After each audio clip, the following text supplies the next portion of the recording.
ছুটি বাড়ানোর সিদ্ধান্ত। দক্ষিণবঙ্গে তীব্র তাপপ্রবাহ, স্কুলের সময় বদলের পরামর্শ সরকারের। পরিস্থিতি অনুযায়ী স্কুলের সময় পরিবর্তন করা যেতে পারে। কিন্তু আরো বাড়লো গরমের ছুটি বাড়ানো হলো কিছুক্ষণ আগে।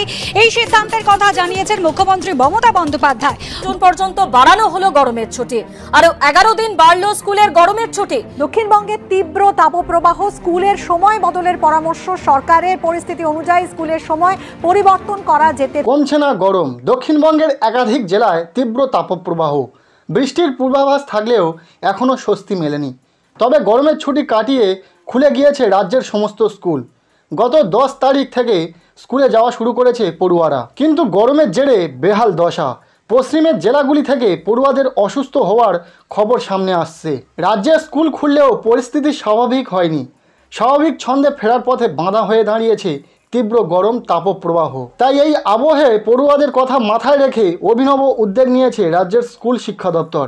আবহাওয়ার পরিস্থিতি বিবেচনা করে পশ্চিমবঙ্গের এবার সরকারি এবং সরকার পোষিত স্কুলের সময়সূচি হেরফের করার অনুমতি দিয়েছে রাজ্যের স্কুল শিক্ষা দপ্তর। তবে ইতিমধ্যে রাজ্যের বিভিন্ন জেলা থেকে গরমের ছুটির আর্জি জানানো হচ্ছে শিক্ষক এবং পাশাপাশি অভিভাবকদের তরফ থেকে। জানা গিয়েছে যে এলাকায় যে স্কুল অবস্থিত সেখানকার আবহাওয়ার পরিস্থিতির ভিত্তিতে জুনের বাকি দিনগুলিতে ক্লাসের সময়সূচিতে বদল আনা হচ্ছে।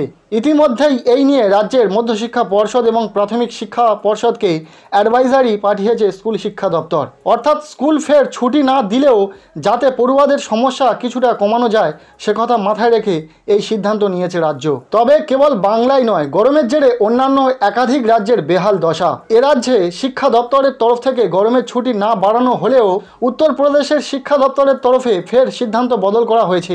আগামী 24শে জুন অবধি গরমের ছুটি বাড়ানো হচ্ছে বলে জানা গিয়েছে। তবে পশ্চিমবঙ্গের যেহেতু গরমের ছুটি কাটিয়ে সবেমাত্র স্কুল খুলল, আবহাওয়ার পরিস্থিতির ওপর বিচার করে খুব শীঘ্রই আমরা নতুন নোটিফিকেশন পাবো। আবার গরমের ছুটি দেওয়া যাবে কিনা সেই নিয়ে শিক্ষক মহলে ভাবনা চিন্তা চলছে। আর আবহাওয়ার পরিস্থিতির ওপর বিচার করে শিক্ষা দপ্তর খুব শীঘ্রই অ্যাডভাইজারি জারি করবে।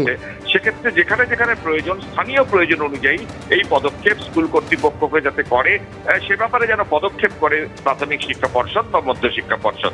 তবে এটাও বলা হয়েছে যাতে পঠন পাঠন এবং মিড ডে মিল পরিষেবা ব্যাহত না হয় সেদিকে নজর